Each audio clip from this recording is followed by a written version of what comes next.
Zachariah Rasch is accused of killing his estranged wife, Crystal Rasch, burning her body and lying to detectives about it. Crystal went missing back in June, and tonight we know deputies arrested Zachariah, who could face life in prison if convicted. WMTV's Marcus Arsvold is in Dodge County with details from the criminal complaint.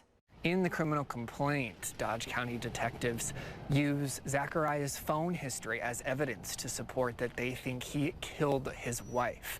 Now, note, Crystal filed for divorce from him and filed a restraining order against him in 2023. The criminal complaint details Zachariah's Google search history from his phone that deputies confiscated.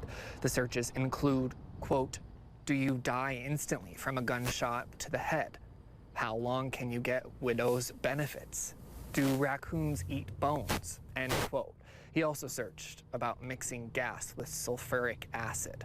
All of these things deputies share because they believe he burned his wife's body, which they found her teeth and bones in his yard.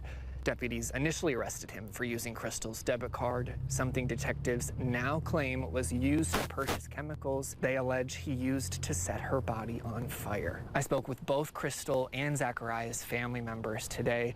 Neither wanted to talk on camera. In Juneau, Marcus Arsvold, WMTV 15 News.